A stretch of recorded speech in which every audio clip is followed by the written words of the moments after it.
I just got out of seeing Speak No Evil. This is the American remake of the Danish film that came out in 2022 on Shudder, and it's directed by James Watkins, which the funny thing about him is he actually directed Eden Lake, which if you have not seen Eden Lake, you'll never be the same after watching it, that's for sure. But he also directed The Woman in Black. So when I first saw the trailer for Speak No Evil, I wasn't surprised. I knew that they would probably end up doing an American remake sometime or another. That's usually what happens whenever a foreign film does really good. They sort of, come to the States and, ruin it. And there's a few films that I'm surprised they haven't done that. I mean, they've done that with a lot of films, but one film I'm glad that they didn't do it with, which I hope they never do, is Parasite, which I don't think you need to because everybody in the world kind of saw that. But that has nothing to do with what we're talking about. Speak No Evil 2024. Now, this is, if you don't know what Speak No Evil is about, I'm going to read you the synopsis of the new film. A dream holiday turns into a living nightmare when an American couple and their daughter spend the weekend at a British family's idyllic countryside estate. So I want to just clarify that I did not really have high hopes going into this film. I didn't. I just was not sure what it was going to consist of. I didn't know what changes were going to be made, and I'm not going to spoil this film whatsoever. That's not my intention, so I will not be saying anything to spoil it because I know some people probably haven't even seen the original. One thing that I did tell one of my friends is I let him borrow my copy of the original just because I wasn't sure how far this film would sort of deviate from the original, so I wanted him to sort of see it, because I feel like once you kind of figure out what's going on, there's not really much, I don't want to say there's not much to chew on, because there definitely is, but I just thought it would be better, to watch the first one, because this film does go a different direction. Now, I just want to say, Scoot McNairy, he is a terrific actor. I feel like everything that I see him in, I just completely enjoy. Like, he is a terrific actor. I want to see him in more stuff. Like, he's good. He's really good. But the film stars James McAvoy, Mackenzie Davis, and I'm probably going to pronounce her name wrong, Aisling France.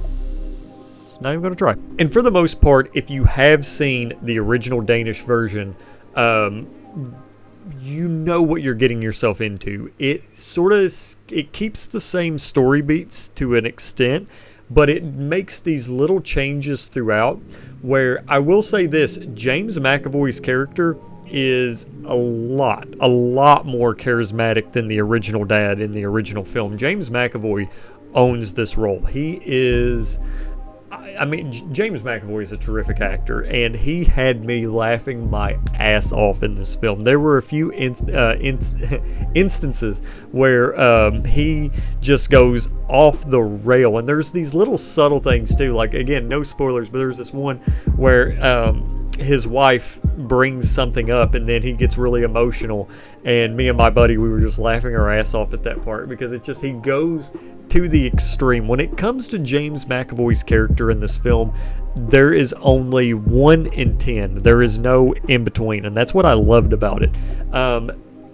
When it comes to the deviation, because this is probably the part that most people are going to be talking about. I think most people are going to be talking about the changes that they make. Now, without getting into any spoilers, I do want to say this, and this is me being completely honest. I'm being completely upfront, and I do stand by this. I hope it's not a hot take. I don't think it is, but I want to just clarify, you should watch the original before you see this. You should watch the original before you see this.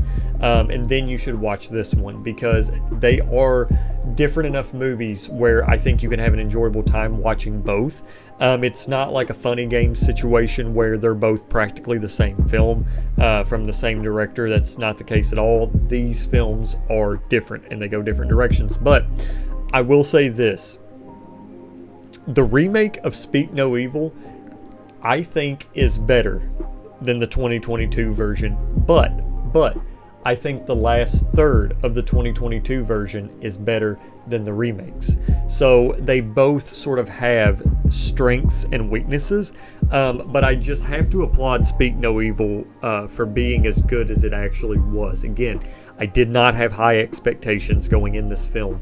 Probably my fault given the director that is attached to it, because he's proven time and time again that he is a capable and good director. Now, again, when it comes to the American version, the ending, the last third is not as bleak as the original. That's just what I'll say. But again, you can enjoy both of them.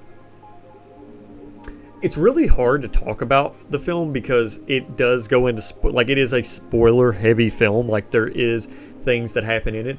But if you are somebody that loves watching films where you get sort of secondhand embarrassment, like secondhand awkwardness, this is the film to watch. Actually, I mean, both of them are the film to watch. But another thing that I was not expecting for the new film Speak No Evil was its banger soundtrack. It had once I heard Def Leppard, oh, I was all in it. I was all in it. Once Def Leppard came on, that was it. I was done.